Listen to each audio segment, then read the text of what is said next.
Bom dia, boa tarde, boa noite para você que nos ouve. Antes de começarmos esse episódio, gostaria de contar um pouco mais sobre essa nova série do Bitcast, Quando Tudo Era Mato. Uma série especial onde entrevistaremos personalidades da criptosfera brasileira que estão na comunidade desde os primórdios. Neste primeiro episódio, temos a honra de receber Emílio Man, e fique ligado que em breve teremos mais novidades e novos entrevistados. O seu podcast de criptomoedas está começando. Ouça agora o Bitcast. Fala galera, tudo bem? Começando mais um Bitcast e hoje nós temos a honra de ter a presença de um membro ilustre da comunidade Tupiniquim, também membro ilustre da comunidade internacional, vocês vão entender o porquê daqui a pouco. Aqui conosco o primeiro Paulo Aragão do Criptofácil, meu companheiro de Bitcast. Tudo bem, Paulo? Tudo certo, Zé. Fala galera, fala todo mundo aí que tá ouvindo a gente hoje. E é o que você falou, Zé. Hoje é um episódio assim extremamente importante para mim. Não que os outros não tenham sido, mas esse é muito simbólico para mim. Eu tô realmente muito contente por causa do nosso convidado, de quem aceitou a nossa loucura de gravar esse episódio no dia de hoje. Pois é. Queria dar as boas-vindas pro Emílio, conhecido nas redes sociais como Emílio Man. Emílio, obrigado aí, bem-vindo. Pô, eu é que agradeço, galera. Fico até sem jeito com toda essa apresentação aí de vocês. Ilustres são vocês aí, famosos na mídia especializada, cripto. É isso aí, é um prazer estar aqui, valeu. Esse aí é o Paulo, famoso na mídia especializada cripto. Esse aí é o Paulo Aragão. Esse aí é foda. No máximo o famoso Ken, gente. Eu sou no máximo o famoso Ken, tá ligado? Emílio, você, como até falei aqui nos bastidores quando a gente tava começando, é um jurássico da nossa comunidade. Pra quem não sabe, inclusive, o Emílio é membro legendário lá no Bitcoin Talk.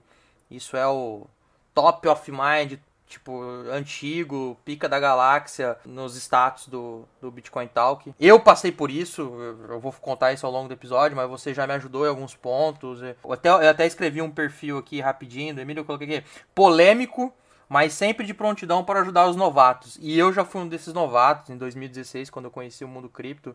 Óbvio que você nem deve lembrar, porra. Eu me lembro, pô, sei que é você, claro que eu me lembro. Mas eu sempre tô quietinho no meu canto, mas e se eu posso definir, assim, em poucas palavras, é uma pessoa de grandíssima boa vontade e polêmico.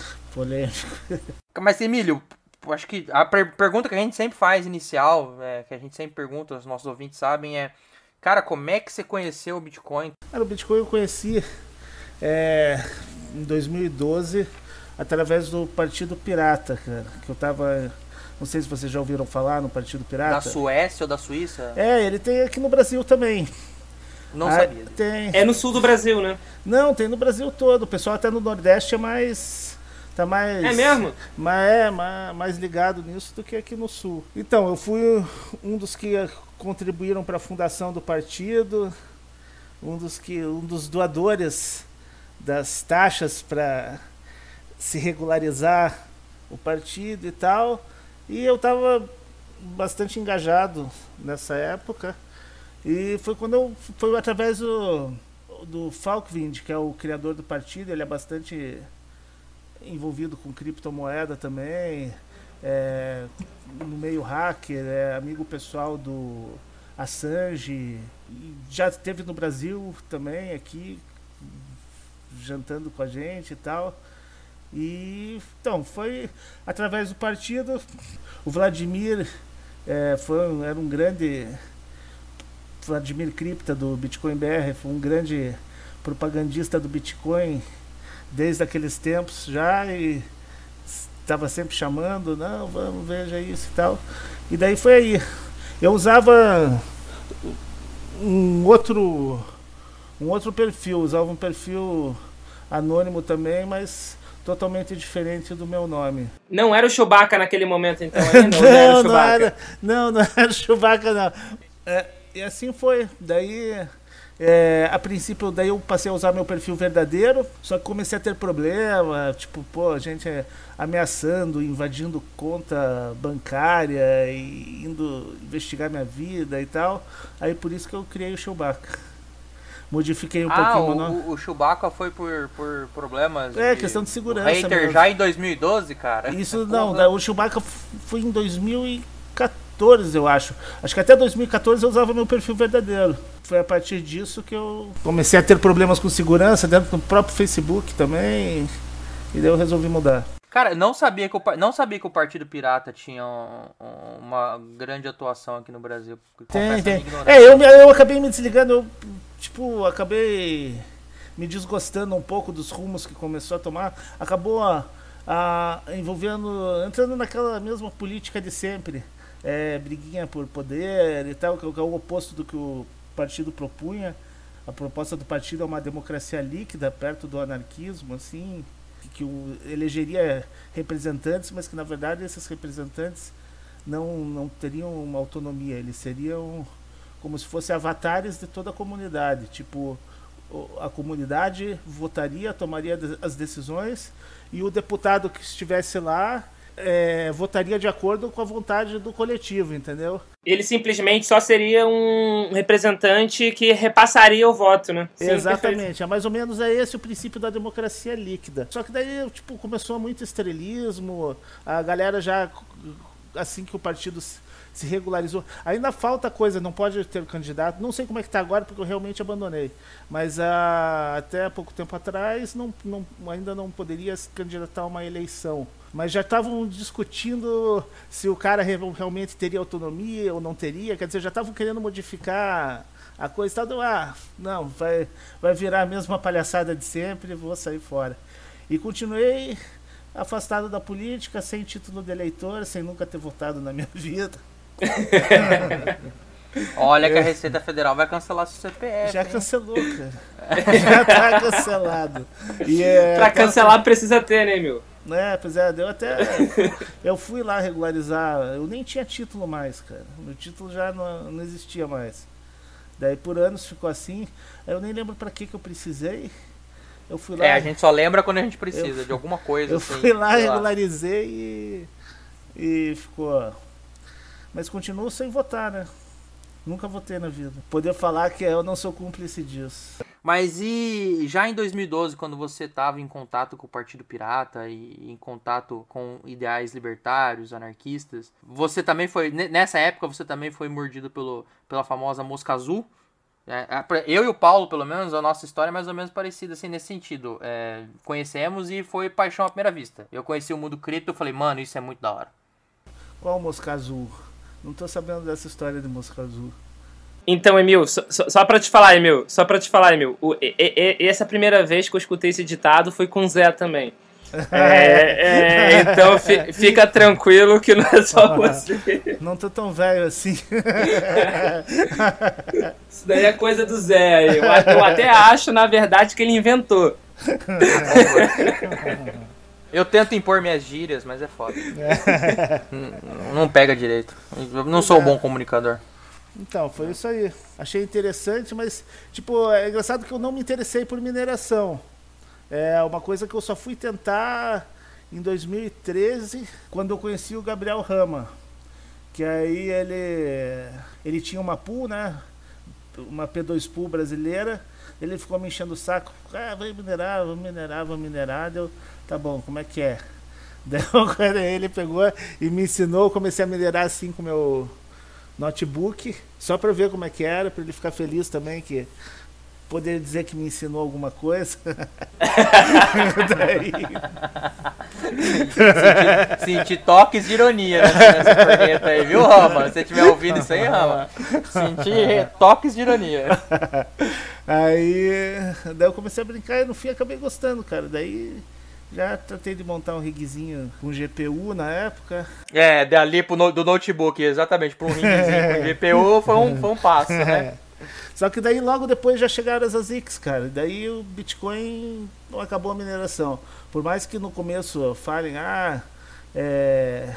não tinha tanta ASIC e tal, mas o que tinha já era suficiente para acabar com as GPUs e para elas competirem entre si também era complicado. Ali acabou para o minerador médio e pequeno. A não ser as altcoins. Daí, todo mundo se direcionou para altcoin. E começou a febre das altcoins. Daí já apareceu um monte de pilantra vendo uma oportunidade de ganhar dinheiro, que foi quando explodiram daí. Era shitcoin lançada direto, assim. Mas era até divertido. Todo mundo corria, ficava no Bitcoin Talk fazendo a contagem regressiva, daí para ver quem quer conseguir pegar o primeiro bloco para tentar pegar o máximo de moeda antes que aumentasse demais o hash. Na época era qual altcoin bombando, Emil? Na época qual altcoin tinha esse tipo de corrida, por exemplo? Não, esse tipo de corrida acontecia com qualquer shitcoin que era lançado. A altcoin, tipo... vocês ficavam debatendo lá o lançamento e assim que lançava, isso. Vocês ligavam a máquina pra tirar e depois... Com relação à qualidade, assim, no mercado e tal, era Litecoin. Ela era chamada até da prata do Bitcoin, né? E assim foi por um bom tempo. O que aconteceu? O lance de privacidade, de anonimato... Porque aí se descobriu também, se aprofundaram que o Bitcoin não é tão anônimo quanto todo mundo pensava. E a proposta de criar uma moeda que realmente fosse anônima acabou gerando esse boom de altcoins, né? E de shitcoins e de scams. Que daí o cara simplesmente fazia um white paper lá, inventando uma história que descobriu o caminho do anonimato, fazendo mágica, sei lá como, e que a moeda dele agora ia ser 100% anônima de verdade. Não me diga que ele usou também a palavra... Não, é o próximo Bitcoin. Claro. Daí marcava lá o lançamento. Era legal, não, era divertido. Né? Marcava o lançamento, aquilo que eu disse, todo mundo corria para tentar minerar, para tentar ser o primeiro. Daí começava a mineração, dava aquele boom, a moeda já entrava numa exchange, e aí o preço dela ia lá para a lua. De repente, o dev desaparecia e a moeda morria, assim, 3 dias depois do lançamento. E assim caralho, tipo, na cara dura mesmo, foda-se. Foi a escola onde os novatos aprenderam mais, assim, né? A não cair em golpe. Então, a vida útil era de 3 dias, tipo, entre surgir, minerar e o desenvolvedor sumir? Tinha umas que nem isso rolava. Quando descobriram o pré-mine, né? O cara já lançava a moeda, despejava todo o pré-mine e já desaparecia na mesma hora, cara. E tem muita moeda até hoje que vem de pré-mine, né? Pois é. Na verdade, hoje em dia mudou um pouco a coisa. Com relação a ICO também. ICO também foi um golpe muito usado. Começou assim que o pré-mine se queimou. Eu não vou dizer que todos os pré-mines são golpes. Tipo, a Decred teve pré-mine e não é um golpe, entendeu? Foi uma forma de financiar o próprio desenvolvimento da moeda quando os devs são sérios e querem um pagamento, assim como os devs do Bitcoin Core, eles são pagos, né? Todo mês ele tem lá o salário dele. A proposta não é negativa e não é sinônimo de scam, só que passou a ser muito usada para golpe. A mesma coisa é o ICO. O ICO também é uma forma de se financiar o desenvolvimento da moeda, só que tipo em 2014 e 2015 foi muito usado para golpe também. O cara fazia o ICO e às vezes nem chegava a lançar a moeda, simplesmente sumia com o dinheiro de todo mundo. Eu e o Paulo, a gente no privado, vou revelar, tá, Paulo? Vou ter que explicar, vou ter que dar um briefing, então. Por favor. Emil, é o seguinte, a gente teve, pelo menos aqui no Rio, não sei se teve em todo lugar do Brasil, uma febre de sorvete de iogurte. Tinha uma em cada esquina e depois de um tempo tudo fechou. Depois de um tempo mudou de sorvete de iogurte para paleta mexicana, que não tem nada de mexicana, que era um sorvete com um recheio líquido no meio, geralmente era morango com leite condensado. Em cada esquina que você andava tinha uma paleteria e depois tudo fechou. E tudo que a gente vê que tá criando um hype, que todo mundo tá querendo copiar, que todo mundo tá querendo abrir um igual, sem um tipo de razão, a gente fala que é uma febre de paleteria, porque tá todo mundo indo atrás da grande manada. Então, Zé, pode continuar que eu já dei o briefing já do que é. Ele palestrou, né?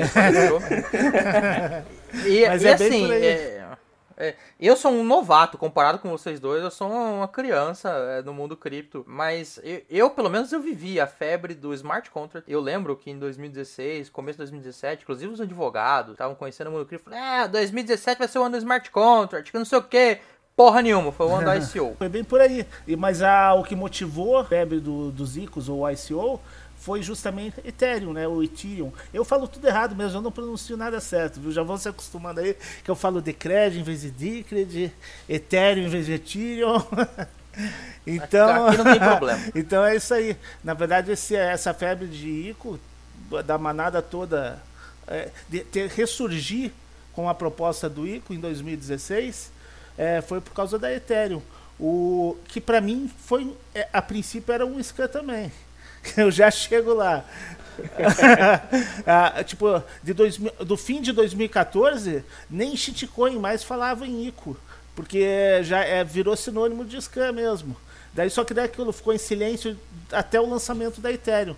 Quando a Ethereum realmente foi lançada, com 1 ano e cacetada de atraso, e na verdade ela só foi lançada graças à comunidade, às pessoas que aderiram ao projeto e que começaram a realmente desenvolver alguma coisa, o Vitalik levou também dando uma sorte ali, porque ele conseguiu o carisma da comunidade do Bitcoin Talk, assim como a Darkcoin e hoje Dash, que na época era Xcoin, só se desenvolveu graças ao carisma que conseguiu em cima da comunidade. Que na verdade eu nem sei como é que a Dash conseguiu esse carisma, porque tipo o golpe do Ivan tá ali registrado no Bitcoin Talk até hoje. O Instamine que ele fez, ele mandando a galera parar de minerar, e enquanto ele continuou minerando, sabe, os blocos defeituosos que vinham com milhões de moedas dentro, sabe? Então, mas aí já é outra história, né? Voltando lá, a Ethereum ela nem é tão inovadora como todo mundo pensa. Ela é cópia de um projeto anterior, putz, deixa eu tentar lembrar o nome, que acabou morrendo, e era basicamente a mesma coisa. A diferença é que ao invés da pessoa criar o seu token, ele usaria moedas já existentes. Ele chamava as moedas que já existiam para participar e entrar dentro da blockchain dele. É uma coisa muito louca, assim. E poder desenvolver os apps com outras moedas e não com tokens igual a Ethereum. E o Vitalik, ele fez o projeto, fez o ICO, pegou o dinheiro e ficou só na enrolação, cara. Daí tipo, a própria comunidade começou a desenvolver e o negócio começou a andar. Tipo, chegou na data de lançamento, não tinha nada para lançar. Foi lançado meio que nas coxas, na Poloniex, e sem wallet, inclusive. Não tinha wallet com GUI, só por linha de comando. A wallet com GUI, que é a interface gráfica, né? Pra quem não sabe, essa wallet bonitinha que qualquer um consegue mexer, ela foi desenvolvida por um clone da ETH. Um scan. O cara criou um scan clonando a ETH, era Shift, se não me engano. Depois foi lançada uma outra Shift mas já acho que deve ter umas 300 Shift já na lista de altcoin morta. Então foi um clone da Ethereum que o Dev conseguiu fazer a wallet com interface gráfica. Ninguém da equipe da Ethereum estava conseguindo fazer. Aí eles pegaram a wallet desse scan e implementaram na ETH. E o scan acabou morrendo lá. Pois é. Eu tô chocado com essa história. E daí, tipo, o preço dela ela subiu assim que foi realmente lançada, porque era uma coisa que estava todo mundo esperando já há mais de um ano. E depois desabou de preço e ficou lá embaixo por um bom tempo. Ela voltou a subir também por um pump artificial motivado por boato de que a Microsoft se aliou à Microsoft, o Santander e não lembro mais quem, acho que talvez a IBM tinha se associado com a Ethereum, iam todas usar a blockchain da Ethereum e blá blá blá, e no fim não era nada verdade, né? Que daí foi quando ela foi para a Lua, acabou chegando no lugar onde ela chegou e se manteve lá. E é aquilo, na verdade eu chamo, e várias pessoas estão há mais tempo no mercado também, a opinião sobre a ETH é que é uma plataforma para a criação de scans. Eles criaram uma plataforma para criar golpe, entendeu? O cara vai lá, cria um token rodando na ETH, daí inventa um paper bonito, uma ideia loucona, tipo elevador que vai para a Lua. E compre moedas compre ações do elevador que vai pra Lua. E daí o nosso elevador que vai pra Lua, o povo vai lá, compra, achando, tá, e o cara some com o dinheiro de todo mundo. E basicamente é isso, são poucos os projetos usando ETH que são realmente sérios e que foram para frente. Eu concordo bastante com você. Assim, que teve muito desenvolvimento de lixo, né, em cima da plataforma do Ethereum. E até eu acho que porque, como é muito simples lançar um token, ficou muito simples dar o golpe, né? É por falar essas coisas que eu também acabo desenvolvendo um time de hater bem grande, né? Porque eu mexo no calo de todo mundo. Daqui a pouco eu falei que era polêmico. Já tô imaginando que os caras... Se tiver como comentar aí depois desse podcast, a galera me xingando, chamando de ignorante. Tem como comentar no podcast, no Facebook, no Criptofácil que a gente publica lá. O que não falta é lugar. Mas a gente te informa depois. Qual foi o hype mais bizarro que você já viu, Emil? A própria ETH, pra mim, foi um hype muito maior do que merecia, cara. Eu mostrei lá no grupo, cara, que me mandaram mensagem no Bitcoin Talk avisando que iam pampear ela, quando ela tava lá no fundo. Eu tenho a mensagem do cara, o cara pegou e falou assim, compre o máximo que você puder, que nesse verão a gente vai levar ela pra cima de $1 bilhão. Isso foi em 2017 que você postou isso? Eu coloquei lá no Bitcoin Brasil e ninguém deram risada, e não foi acontecer. Não, eu acho que foi em 2017... Porque eu acredito que foi na época que ela estava custando 11, 12 dólares. Foi um pouco antes dela iniciar aquela curva que foi parar nos 1.100, 1.200. Exatamente. Foi bem aí. Foi nesse pump aí. Aí, ninguém acreditava uma altcoin chegar a ter um market cap de $1 bilhão, entendeu? Isso era coisa de Bitcoin. Eu comprei Ethereum naquela época. No teu post. Legal. Se deu eu vou fazer. Aqui é CVM, não ouço esse detalhe aqui que o Emil fez conselho de investimento pra galera, mas tudo bem. O esquema tá aí mesmo. Eu até vou aproveitar esse espaço aqui pra falar. Qualquer moeda que o Emil falar até hoje, assim, eu entrei e todas até hoje, cara, show de bola, showzão. Teve as que deram merda, né, cara? Tipo teve as coisas que não foram tão como eram pra ser, mas que eu avisei também, como o Vcash, por exemplo. O Vcash, desde o início, eu peguei e disse, é um puta de um projeto, o cara é um gênio, só que tem as outras. O cara é totalmente louco. E ele tá desenvolvendo a moeda sozinho. É outra coisa que para ficar com o pé atrás, porque o cara é bom e morre, entendeu? Tem que tomar cuidado com essas coisas. No fim, confirmou que o cara realmente era louco. Ele começou a sumiu, o JC? Não, cara, ele é... Você sabe quem ele é na verdade, né? Que depois descobriram e tal. Pra ver como o cara realmente era bom, competente e tava fazendo uma puta de uma moeda, cara. Só que, o cara abandonou tudo. O cara é quem criou. É que vocês que são novinhos talvez nem conheçam. O cara é um dos pica das galáxias de P2P. Ele criou o Kazaa. Vocês chegaram a conhecer o Kazaa? Era um aplicativo de compartilhamento P2P de arquivo. Sim. Fez muito sucesso Eu usei muito o Kazaa. Fez muito sucesso nos anos 90 quando ele foi lançado. Não existia nada desse tipo assim de compartilhamento P2P. Foi o cara que criou o Kazaa. Ele criou o Kazaa, ele desenvolveu o Skype para a Microsoft. Quem criou o Skype foram outros 2 programadores. Mas aí a Microsoft foi lá e comprou. Ele conseguiu, numa engenharia reversa, descobrir que os caras que venderam para a Microsoft tinham deixado um cavalo de Troia lá dentro, que eles podiam derrubar a rede do Skype quando quisessem. Eu te entendo. Imagino que a sua ideia, assim, vendo de fora, o cara tem um potencial pra dar bom, porque o cara é um gênio, mas o cara tem um potencial pra dar ruim, porque o cara é maluco. A moeda era boa, só que ele se encheu e abandonou tudo, né, cara? Jogou tudo no lixo.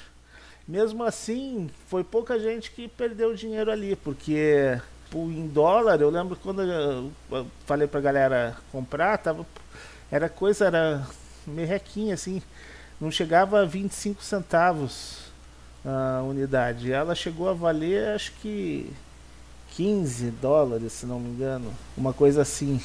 E no final do final, depois que já fazia meses que o cara tinha abandonado e a galera acreditava que ele ia voltar ainda, eu ainda falei, cara, não vai voltar. Todo mundo podia vender ainda com lucro de 200% que eu calculei na época. Daí só ficou quem quis insistir. Aí não adianta me culpar depois, né? Eu e o Paulo estavam comentando que faz tempo que você não faz uns posts proféticos, cara. Ah, não, cara, eu cansei depois da... É que agora é aquilo, depois que eu entrei pro time da Decred e tal, eu parei com... Não me envolvi mais com outras moedas. Paulo, não vai ser esse ano que a gente vai recuperar nosso capital. Não, nem olho, eu nem fuço mais no Bitcoin Talk, nem sei o que está acontecendo. Dedicação a Decred é 100% ali e me trouxe muita alegria. Na verdade, Emil, até queria falar um pouco sobre isso que você falou da Vcash. Eu fui um dos que entrei na Vcash, né? Eu acho que eu já falei diversas vezes com você. E realmente eu não perdi dinheiro lá. Em questão de dólar eu ganhei assim até uma boa quantidade, né? Porque teve uma valorização. E é o que você falou, só ficou quem realmente insistiu. E o da Vcash é até um caso curioso, porque depois que o projeto foi abandonado, apareceram umas pessoas que tentaram fazer um trabalho de marketing, gravaram uns vídeos em cima da Vcash, fazendo propaganda. Você sabe o que foi aquilo? Não, aquilo ali foi a última tentativa. Ali eu ainda acreditava, mas eu escrevi lá no grupo, né, cara, essa eu acho que vai ser a última tentativa. Se não der certo, ou se largar, fiquem esperto e despejem, porque aí vai morrer. Pois tentaram ressuscitar ela, modificando o projeto. Daí a ideia era... Porque daí ficou largado para a comunidade, né? Tem várias moedas, na verdade, que foram abandonadas, a comunidade pegou e elas deram a volta por cima. A Monero é uma. A Monero foi um scam que o Dev abandonou a moeda e foi a comunidade que tacou para frente. Não sei se vocês sabiam disso. A do Monero eu sabia que tinha tido, sim, um abandono de Dev. Mas isso era até algo que eu ia comentar. O abandono de Dev, digamos assim, é algo até que relativamente comum, né? O próprio Bitcoin, uma vez você me contou uma história, né? Que o momento que o Satoshi parou de responder no Bitcoin Talk foi justamente quando houve um problema que não se sabia como resolver e que o Satoshi deixou de responder e a comunidade que resolveu, né? No final das contas. Exatamente, foi bem isso. Eu gosto de falar que o Satoshi foi o primeiro scammer do mundo cripto. Eu falo que ele é polêmico, outra legião de fanáticos já começa a querer me matar por isso, né? Mas no fim o que o Satoshi fez não dá para falar outra coisa. Tipo, quando surgiu esse primeiro grande problema de segurança no Bitcoin, ele simplesmente abandonou. O diálogo tá todo ali no Bitcoin Talk. Eu já criei os 3 tópicos, os 3 posts lá no grupo Bitcoin Brasil original colando essas mensagens dele, né, com os links. E depois disso ele some. Em 2010 tem muita gente que acha que ele criou o Bitcoin e aí no bloco Gênesis se uniu ao universo, né, cara? E desapareceu e deixou a criação para o mundo, a criação perfeita para o mundo. Não, cara, ele continuou no Bitcoin até 2010 falando com a galera. Daí uma coisa que confundem muito, que falam, o Satoshi Nakamoto não era um cara, era uma equipe. Na verdade isso daí já foi misturado. O Satoshi Nakamoto era um cara sim, só que ele desenvolveu o Bitcoin com uma equipe. Ele teve a ideia, criou todo o fundamento, o white paper e tal. A partir do momento que o Bitcoin nasceu, um monte de gente ali se juntou a ele, um grupo, umas 10, 15 pessoas mais ou menos, que daí disso deriva o Bitcoin Core de hoje. Se juntou a ele e começaram, daí em grupo, a aperfeiçoar o Bitcoin junto com o Satoshi. Daí quando fala assim, o Bitcoin foi desenvolvido por um grupo, não foi... Daí pensa assim, então tá dizendo que o Satoshi era um grupo por trás de um avatar. Na verdade não, o Satoshi era um só. Isso aí fica evidente se você acompanha as conversas da época, as trocas de e-mail que tem por aí soltas na internet. E é isso. Na primeira falha que ele não conseguiu safar, o que ele não sabia como fazer, ele desapareceu, nunca mais apareceu. A última mensagem que ele deixou ele deixou umas últimas mensagens. Falou que que era pro Gavin Andressen assumir o lugar dele na gerência do projeto. E com isso a gente vê, na verdade, o poder da comunidade, né? Porque Se a gente aqui está reunido hoje é por causa das criptomoedas, se o Bitcoin, se as criptomoedas existem como existem por causa do Bitcoin, se o Bitcoin existe é por causa da comunidade. Não, com certeza. Isso é um ponto para trazer pra galera de hoje, né? Porque hoje tá muito fácil a gente debater ideia, colocar a ideia no Steemit, no Medium, mas nessa época era Bitcoin Talk só, Emílio? Tudo era no Bitcoin Talk. Foi criado pelo próprio Satoshi, né? Foi ele que criou o fórum. Tinha um outro anterior, num outro servidor, mas que daí começou a dar problemas lá, daí ele criou o Bitcoin Talk e passou a conversa para lá. Em 2009, mais ou menos. A partir de 2009 passou a ser esse. Mas no Bitcoin Talk tem o registro de todas as conversas desse primeiro fórum. Tá? É só uma questão de procurar, saber achar. Vai atrás do perfil do Satoshi, entra nele, clica em posts, e daí, através disso, você tem acesso a tudo. Eu já usei bastante o Bitcoin Talk. Quando eu comecei no mundo das criptos, o Emil, ele também foi uma das primeiras pessoas assim, que me ajudaram, responderam dúvidas na comunidade. Eu sempre tentei, na verdade, até perguntar para as pessoas mais focalizadas assim, do que perguntar em grupo, né? Porque eu sempre tive medo daquele esculacho coletivo, que acontece muito até hoje. E o Bitcoin Talk, ele acabou sendo uma fonte minha de busca, né, de material na época. Até uns 3 anos atrás, a minha conta que era sênior foi hackeada. Eu meio que dei uma desencantada no Bitcoin Talk, porque até hoje não tem 2FA, isso pra mim é um absurdo. Mas, mas eu entendo, que é um projeto meio paralelo assim, né? Mas no Bitcoin Talk realmente a gente tem alguns materiais assim impressionantes, né? E é bacana é que a gente tem todo o acervo do surgimento do Bitcoin, inclusive com mensagem do Satoshi disponível para poder consultar, né? Isso daí é uma coisa rara da gente ter em outras situações, e no mundo do Bitcoin a gente consegue ver toda a origem. É como se o Bitcoin Talk fosse a nossa Bíblia e a gente fosse vendo ali a cronologia dela, né? Tem uma área fechada até lá, só que fechada entre aspas. Se você tentar, só que aí é que tá, eu também perdi, acabei esquecendo como é que se acessa. Mas se uma pesquisa aí pela internet, em Google, eu acredito que seja possível achar. É uma área que ela não está aberta, não está ali na cara para você clicar e entrar. Mas se você digitar o endereço na barra de ferramentas, na barra de endereços, você acessa ela. Daí ali tem coisa desde o zero mesmo, tipo, coisa que pouquíssima gente sabe, que no início o Bitcoin não tinha realmente intenção nenhuma de ser uma coisa anônima ou para se esconder. Tanto é que antes, ao invés de usar o endereço, usava o próprio IP da pessoa, que se faziam as trocas, as transações. A primeira wallet através de IP. E por muito tempo isso ficou... Essa possibilidade existia no Bitcoin Core até pouco tempo atrás. Se não me engano, foi removido em 2016 ou 2017 até. Um programador conseguiria ali, por exemplo, na própria wallet, habilitar ela para fazer transação por IP. Isso eu não sabia, eu estou impressionado. Com outra pessoa que também tivesse habilitada dele para fazer a transação pelo IP, entendeu? Então tem muita coisa legal, muita curiosidade assim que ninguém nem imagina. Você se considera um libertário, um ANCAP, ou hoje você tá mais assim, tipo, em desgosto com a política, eu sou um foda-se? Eu não me considero ANCAP, não me considero libertário, e embora não goste de político, de governo, mas eu acho que o meu desgosto é pela natureza humana e não pelo fundamento das instituições, entendeu? Eu acho que o ANCAPistão é uma coisa muito legal se fosse possível. Eu não acredito na possibilidade, por isso que eu me digo que eu não sou ANCAP, porque eu não acredito na possibilidade, assim como para mim o comunismo também é utópico, entendeu?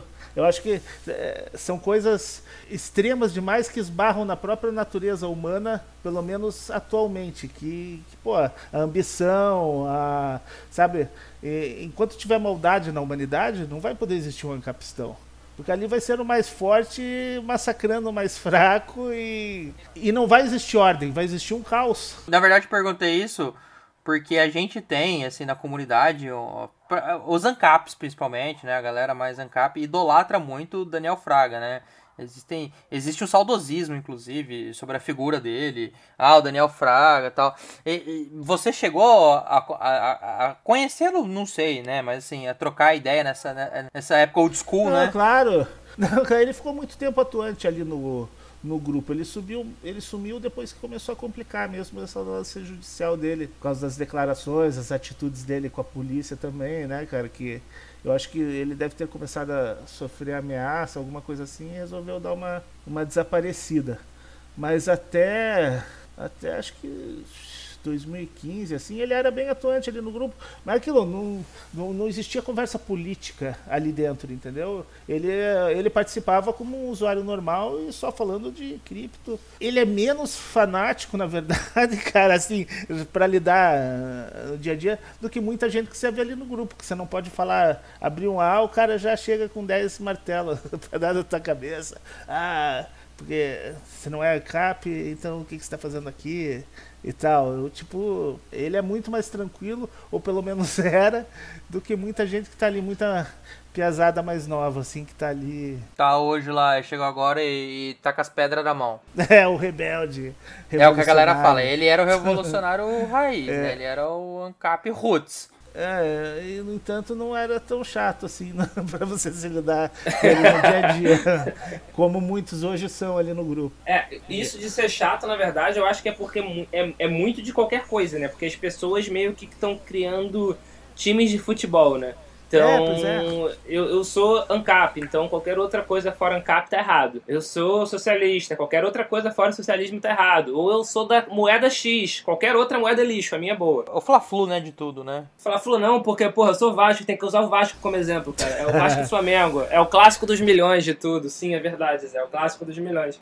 Aí do Rio eu sou Botafogo, cara. É um bom bairro. Pô, não esculacha. Então, aí não esculacha tanto assim. Cara, você literalmente viu. As pessoas não sabem só, mas assim, você viu a comunidade brasileira e você atua muito na comunidade internacional por causa da Dickers, né? Você viu literalmente tudo crescer. Vamos lá, quando eu entrei no grupo do Facebook em 2016, eu entrei logo um pouco antes do problema do DAO no Ethereum. Eu vivi isso, assim, eu vi a treta tal, eu vi o Edilson falando problema no código, vi algumas coisas assim que eu falei, caralho, que mundo fantástico, que me agradou, que me impressionou na verdade, né? Assim como o Paulo, fui pro Bitcoin Talk, porque eu conhecia já fóruns da vida, eu sei, fórum é o caminho. Naquela época o Facebook não era tão grande, né? Não tinha essa potência toda, e eu falei, mano, fórum é vida. Mas, cara, quando eu entrei, o Bitcoin, a comunidade, a principal comunidade, que é o BTCBR, né, tinha 20 mil membros. Cara, hoje a gente tem mais de 150 mil. E como é que você interpreta esse crescimento grande, assim, em 4, 5 anos? Pois essa é uma boa pergunta, cara. É pra se filosofar em cima. Porque ao mesmo tempo que teve, racionalmente pensando assim, você pensa, pô, cresceu... É bom, né, cara? Tá aumentando aí a demanda, pessoas conhecendo, participando da revolução contra os bancos e tal. Só que a realidade, pelo menos aqui no Brasil, vê que a maioria dessas pessoas veio por causa de pirâmides, né, cara? Atraída por scams. Tipo, se você fizer uma pesquisa ali no grupo, eu acho que a maioria da resposta vai ser conhecer o Bitcoin através de alguma pirâmide. Então, não precisa nem ir pro grupo. Se você perguntar pra gente, já vai ser via pirâmide. Tipo, a gente já conheceu por convite de pirâmide. Eu conheci por causa de mineração na nuvem, conheci por causa de Genesis Mine. Eu falei, que porra é essa? Falei, que porra é essa? É mesmo? Aí foi que eu fui entender a lógica da parada. Mas você tem toda a razão, assim, inclusive eu falo com uma crítica que eu faço a nós, membros da comunidade. A gente precisa propagar a palavra. Eu brinco aqui que é propagar a palavra do Satoshi, né? É propagar a palavra de uma maneira que a pessoa que vem até a comunidade não venha através de um scam, porque é isso. Hoje você fala de Bitcoin, é aquela coisa chula, né? É pirâmide, é problema, é coisa de bandido. Você acho que passou, primeiro era coisa de bandido, né? Agora é coisa de pirâmide. Não, quando estourou o lance lá da Silk Road, pô, daí é que Tipo, falasse que você. E falar em Bitcoin era falar que era traficante, né, cara? Tipo, todo mundo associava com isso. Foi complicado. E para tentar explicar para as pessoas como, pô, ninguém acreditava naquilo. No fundamento da coisa, né? Até hoje é complicado. E essas pirâmides vieram para piorar a situação. Tipo aquilo, acho que ali no grupo, 150 mil pessoas. Mas, poxa, relevantes mesmo na área, poxa, são pouquíssimos, né? Aquilo, isso me deixa triste, assim, de pensar. E é diferente, em outros países não são assim, né, cara? Uma coisa que me injuria no brasileiro é essa. Ou às vezes queria coisa fácil também, né? Não só vantagem. Fácil, de forma mais fácil, independente de ter que ferrar com a vida de outra pessoa ou da própria família, porque aquilo, pirâmide, os primeiros que você passa a perna são teus irmãos, teus amigos, né, cara? Que é pra quem você vai empurrar o negócio. Qual a treta que mais assim, que você tá vendo na tua cabeça? Cara, essa treta foi boa. Aquela que você pegou a pipoca. Às vezes você participou também, né? Porque você gosta. Cara. Eu acho que a primeira grande treta... Vocês já ouviram falar no Hash Dollar? Eu ouvi por cima essa história. Já. Acho que a primeira grande treta foi essa. Foi a primeira moeda nacional que apareceu. Em 2013. O código da moeda era legalzinho, cara, e tal. Uma das primeiras moedas híbridas, primeira nacional, né? Das primeiras moedas híbridas que agora estão fazendo tanto sucesso. Tanto tempo depois, resolveram descobrir que isso é bom. E o papo dele é que ela seria lastrada em diamantes. E o cara era dono da Rede Globo nos Estados Unidos, cara. Ele era o dono lá da retransmissora da Globo lá em Miami. Ele chegou aqui, a proposta dele era que abriria a mineração primeiro para os brasileiros poderem minerar mais fácil, por um certo período, e depois ele abriria para o resto do mundo, beneficiar os BRs. Só que daí os BR foram lá investigar o código e descobriram que tinha um pré-mine escondido no código de trilhões de moedas. Então, escondido mesmo no código. Não era para aparecer, os caras conseguiram descobrir. E daí, daí foi um quebra-pau. E esse cara, ele apareceu na comunidade, dando presente para todo mundo, querendo comprar simpatia. Ou seja, esse comportamento dele de querer ser amigo de todo mundo, dando presente para todo mundo, então já a gente pode até falar que é um comportamento padrão, assim, de quem quer aplicar alguma coisa, né? Por isso que eu digo, eu já tô diplomado em ver quando entra pilantra no grupo. O cara esbanjando dinheiro, querendo mostrar que é rico, saída do dinheiro, que vai comprar, que ele é o cara, que é... E, cara, a gente tem os antagonismos, né? Quantas vezes você já viu aquela história, né? O Bitcoin morreu. Morrer, não vai morrer. Porque aquilo, sempre vai ter gente disposta a usar, a manter o negócio e tal. Morrer, que eu digo, é perder totalmente o valor, né? Desvalorizar e chegar a quase zero, voltar a valer centavos. Que pode ser que aconteça, né? Sabe-se lá. Deixa eu ver. Eu achei possível isso acontecer em 2015, que no início do ano, ele saiu, na alta de 2013, né? Ele bateu em $1.200. E aí começou a cair. E daí acontecia em 2014, notícia boa, e ele não reagia e tal, e só queda, e daí ele foi de $1.200, voltou para 160. Ali, tipo, quando chegou nos $200, eu pensei, fudeu, agora eu acho que vai voltou pro zero. Daqui pro zero ao palito, né? Voltamos para 2012. Pena que raiva que eu não vendi no Natal de 2013. E aí veio o Natal de 2017, né? Era exatamente isso que eu ia perguntar. Você sentiu essa raiva do Natal de 2017 também por não ter vendido, ou desse mal você não passou? Não, em 2017 eu vendi, cara. Aí eu já certíssimo. Agora que bateu 20? 2017 eu já tava mais esperto. Aí, só que eu não vendi no topo. Tipo, vendi antes. Não imaginei que ia chegar a $20 mil, cara. R$70 mil. Isso nem passava pela minha cabeça. Eu vendi antes. Mas vendi bem.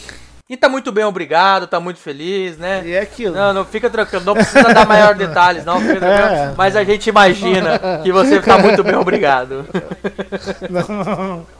Não, tão tranquilo, também não é assim. Tá, dá pra ficar, a família viver bem, né?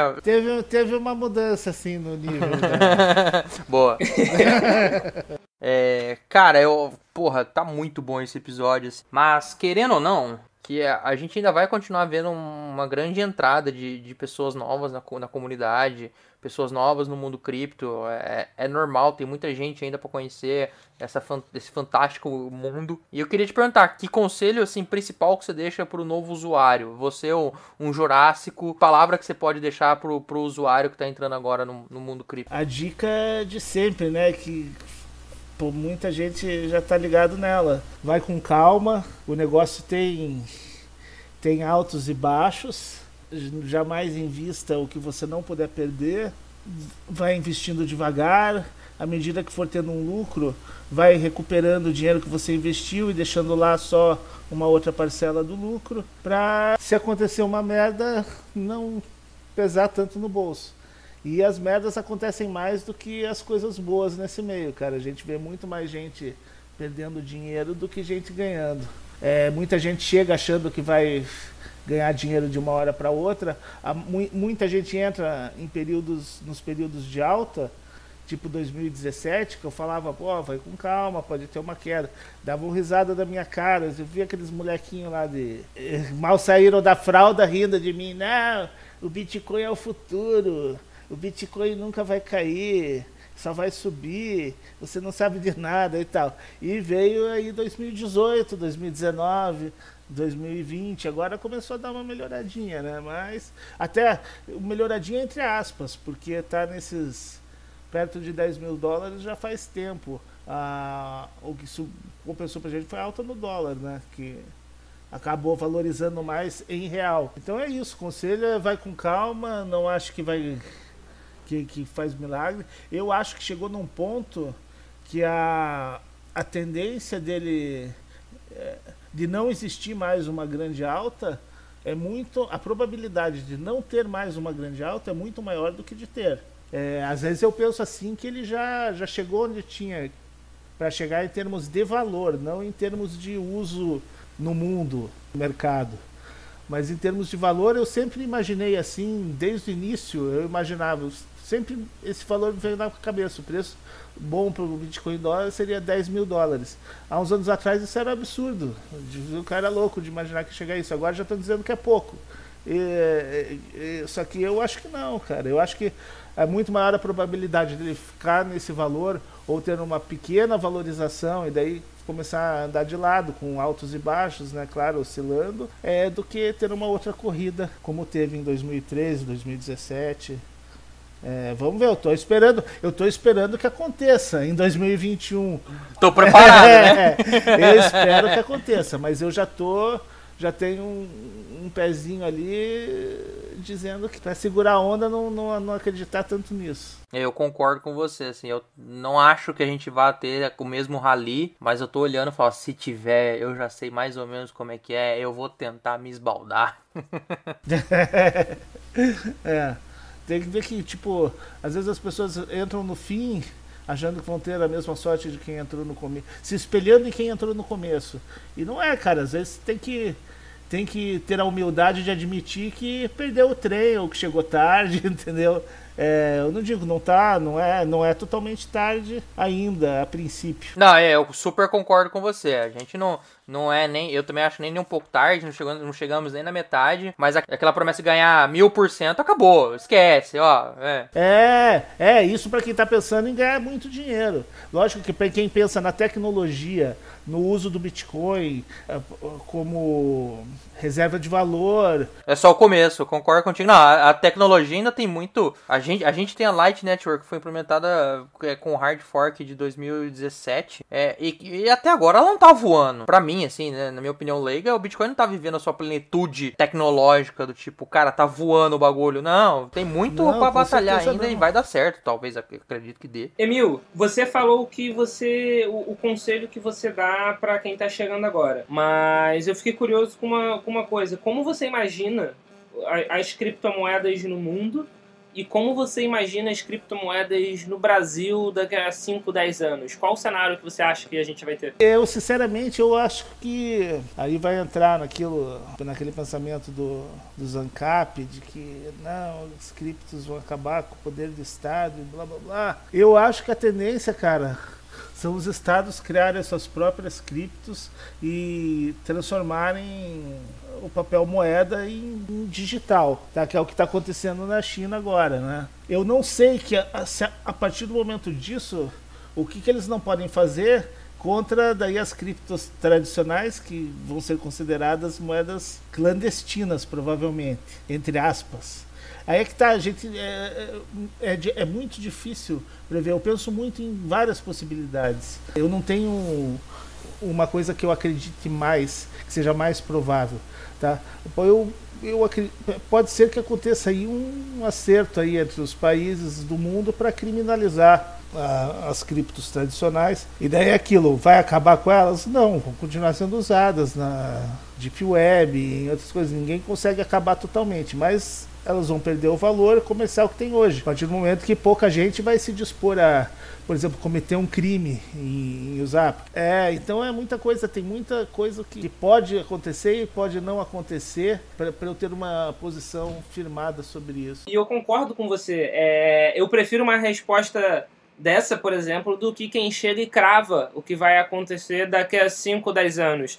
Em todos os outros podcasts, eu falo muito com o Zé que a gente vive numa sociedade cheia de arquitetos de obras construídas e profetas de fatos passados. Que são pessoas que veem o que já aconteceu e replicam aquilo no futuro. Tipo, não é assim que funciona. E eu concordo com você, são muitas possibilidades, né? Ao passo que o mundo todo pode se unir para criminalizar cripto, que é uma possibilidade, a gente não consegue negar. E isso derrubaria muito o valor das criptomoedas, porque, sendo bem sincero, ninguém quer ser criminoso. Ninguém quer cometer crime para poder usar Bitcoin. Ninguém quer. E, em compensação, também pode acontecer de ter um grande problema mundial e o Bitcoin emergir como uma possível solução de moeda global. Enfim, é uma possibilidade. Eu, particularmente, eu acredito nessa possibilidade. Eu ia perguntar isso pra você agora. Isso é uma possibilidade. Eu falo, Paulo, tá querendo enganar quem? Eu já falo, já pergunto e já respondo. Não, eu acho que vai acontecer uma situação que o Bitcoin vai ser a solução. Só que eu acho que a própria Covid aí, que surgiu agora, estão dizendo que a partir de agora o mundo vai ser diferente, que esse é só o início de várias epidemias, pandemias que vão acontecer. Aquilo com o degelo aí das camadas polares, tal. Sabe-se lá, estão saindo coisas. Aqueles bichos que matou dinossauro, que a gente não sabe o que faz na gente, né? Pois é, cara, sabe-se lá o que está vindo aí. A própria Covid pode ter saído lá do topo de uma montanha do Himalaia, que derreteu. Ninguém sabe, então, mas, digamos, isso seria uma das coisas que estão, de certa forma, acontecendo. Só que eu acho que a hora que rolar, que digamos assim, uma moeda, o Bitcoin seria a solução para as finanças do mundo, aí vai lá, o Trump vai lá e cria o Bitcoin estatal dos Estados Unidos, entendeu? Acaba caindo naquela lance da criminalização. Na verdade, as criptos são o futuro. Eu ia falar isso agora. Qual? Mas quais criptos? Eu até nego vai xingar a minha pessoa agora, mas eu tenho sérias dúvidas também se o futuro é o Bitcoin. Eu concordo com vocês que vai ser cripto, mas o que? Não sei. Pois é, o Bitcoin ele é muito limitado até pela própria filosofia dele de imutabilidade, né? E que a própria comunidade defende que ele não pode mudar e que acredita que essa imutabilidade é uma das coisas que dá segurança a ele. Só que vai chegar um ponto que essa imutabilidade vai estar muito atrasada tecnologicamente, entendeu? Vai estar amarrando o Bitcoin de uma forma que vai mais atrapalhar e vai vir outra moeda e acabar passando eu acho que eu até sei qual moeda você tá torcendo. Isso vai ficar pro próximo episódio. Claro. Galera, eu queria agradecer mais uma vez a participação do Emílio, esse livro de histórias, esse poço, essa enciclopédia de causos da comunidade brasileira. Exato. Emílio, obrigado mais uma vez, tá? Muito obrigado. Galera, vamos ter mais um episódio com o Emílio ainda. A gente vai contar um pouco da história do Emílio na Decred. Paulo, obrigado mais uma vez pela sua presença. Então, Zé, agradecer, na verdade, a quem tá ouvindo a gente até agora, né? E agradecer realmente, principalmente ao Emil por ter aceitado o nosso convite para poder conversar aqui no Bitcast. Foi muito legal realmente a gente poder conversar sobre tudo isso que a comunidade já viveu. E o Emil, bacana que não é só a comunidade brasileira, né? Tudo isso que a comunidade mundial já viveu. E o próximo episódio vai ser um episódio muito bacana que a gente vai ter aqui junto com o Emil também. A gente vai falar com a Decred, que nem todo mundo que me segue sabe, é uma das minhas criptos favoritas. Então, Emil, muito obrigado, valeu mesmo, e a gente vai se falar de novo em breve, hein? Falou, eu aqui, não tenho nem palavras para agradecer vocês aí pelo convite, foi muito legal. Primeiro podcast que eu participo, nunca tinha participado de nada assim. Curti, achei legal, valeu. E não fala isso não, porque a gente vai convidar mais agora. Estamos aí, qualquer coisa é só chamar. Valeu mesmo, foi legal, nem vi o tempo passar. Este episódio foi uma produção da UniversoCripto.net em parceria com CryptoFácil.com.